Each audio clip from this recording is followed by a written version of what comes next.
겉보기에만 번지르르하고 실상은 제대로 준비되지도 않아 실수와 인종차별적인 허둥지둥거림이 가득한 파리올림픽에서 기어코 사고가 터졌습니다. 북한 선수단 내부에서 한국으로의 정치적 망명을 희망하는 일부 선수와 코치진이 소요 사태를 일으켰는데, 이때 주변에서 스포츠협회 관계자인 척했던 인물들이 사실은 보위부, 그러니까 우리나라로 치면 국정원 요원들이었다는 사실이 밝혀진 겁니다. 뿐만 아닙니다. 이런 선수단 감시 공작에 중국 대표팀 인원으로 위장한 공안들까지 연루됐다는 사실이 알려지며 국제사회는 그야말로 발칵 뒤집혔는데요. 아무 일도 없이 행사를 마무리 짓고 싶어하는 불란서 사람들과 IOC 간부들은 상황을 덮으려고만 하고 있어 안타까움과 분노를 더하고 있죠. 그런데 이런 분위기는 우리 선수단에게도 어쩔 수 없이 영향을 미칠 것으로 보입니다. 북한과 한국 선수촌이 도보로 단 20분 거리에 있는 데다 우연의 일치인지 탈북 첩보망에 걸린 코치와 선수단의 농간인지 이상하리만큼 한국과 북한 선수단 단 둘이서만 훈련장을 공유하는 일이 유난히 잦기 때문인데요. 오늘은 북한 특정 선수들의 탈북 첩보와 선수단 동향에 대한 이야기 이모저모를 전해드리려고 합니다. 잠시 파리에서 전해드리는 저희 광화문브리핑 구독 설정도 부탁드리고요.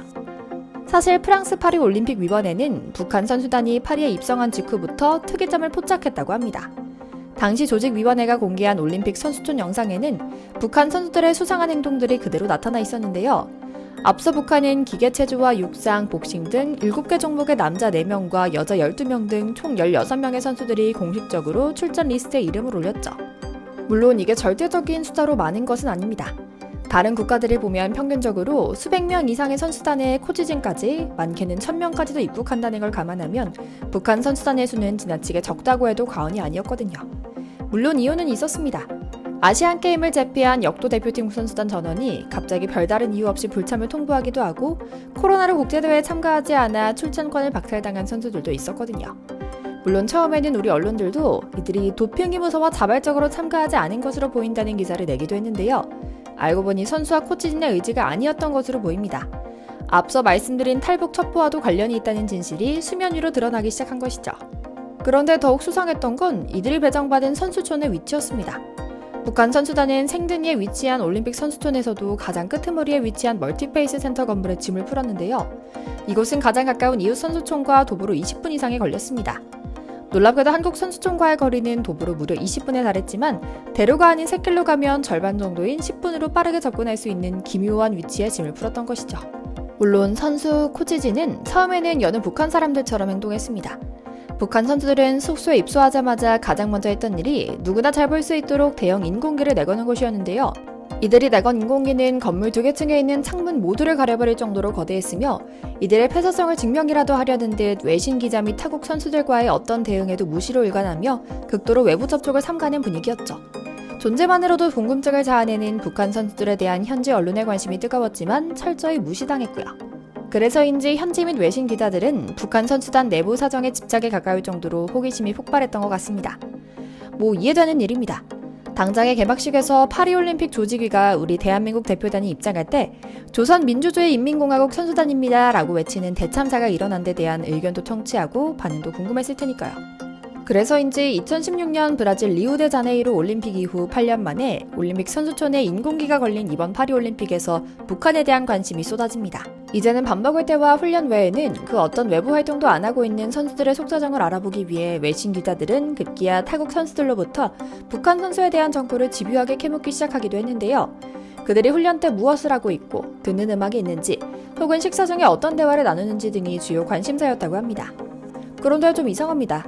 외국 선수들, 특히 중국 선수들의 목격담에 공통적으로 북한 선수들은 기괴할 정도로 단체 행동에 집착했다는 증언이 빠지지 않았거든요. 실제로 다른 나라 선수들의 목격담에 따르면 북한 선수단은 평소 숙소 밖으로 웬만해서 나오지 않았다고 합니다.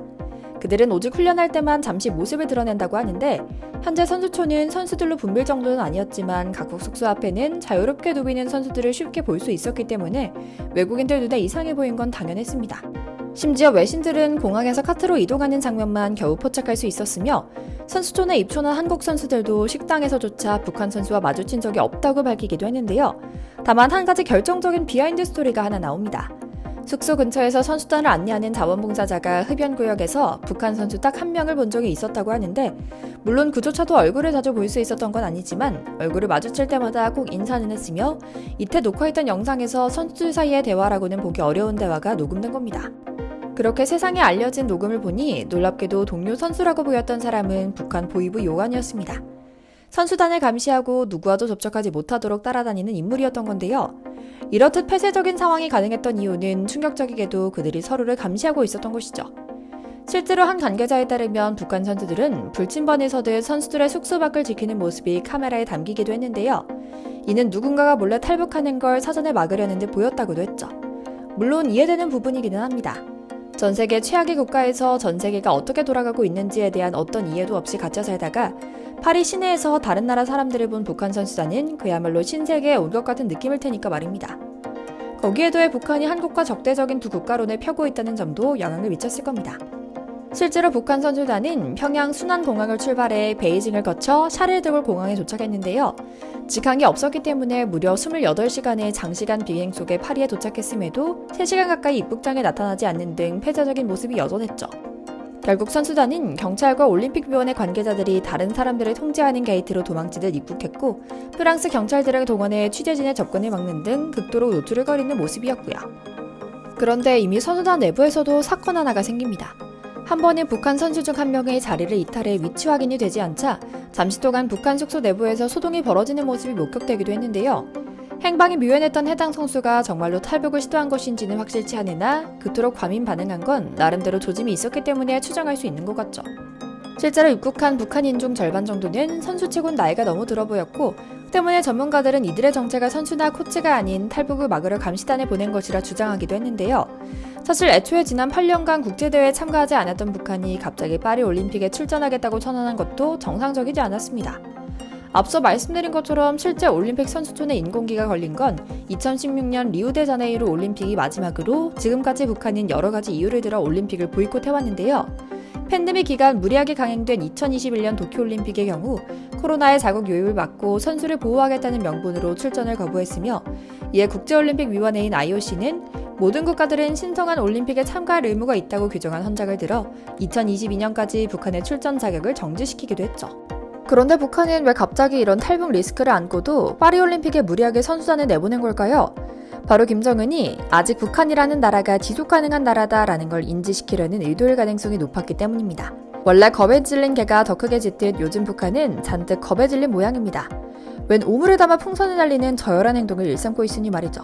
그런데 또 최근 고위급 외교 간의 릴레이 탈북이 이어지자 더 발작하고 있었던 것이고요. 실제로 최근 쿠바와 프랑스, 중국 등지에서 북한 외교관들의 탈북이 이어지고 있는데 사실 이는 고위층의 입장에선 천국과도 같은 북한에선 결코 있어서는 안 될 사건들이었던 것이었죠. 그런데 더 큰 문제는 이런 현상들이 비단 고위층에서만 일어나는 현상이 아니었다는 겁니다. 최근 북한은 한국 드라마나 음악을 듣거나 유통하는 젊은이들을 공개 처형한 것도 모자라 해외 유학생들과 노동자들을 대규모로 조환해 소위 사상교육을 준비하고 있는데요. 그래서인지 북한 선수단은 파리 현지에서 한국 취재진이 나타나기만 하면 입을 닫은 채 빠르게 자리를 피하게 있습니다. 한국 취재진이나 선수단과는 일체의 접촉을 피하라는 지령이 내려졌을 가능성이 큰 겁니다. 하지만 우리는 훈련장에서 마주한 북한 선수들이 우리 선수들과 취재진을 빤히 바라보며 외치는 것을 읽어낼 수 있습니다. 제발 우리 좀 살려달라 라고요. 올림픽에 출전한 선수들이 행여 탈북할까 무서워 감시단까지 붙여야 했던 북한. 그들의 체제 붕괴가 현장에서 확인되는 파리올림픽이 우리 한민족의 역사에서 중요한 변곡점이 되진 않을까 하는 생각을 하며 오늘 영상 마치겠습니다.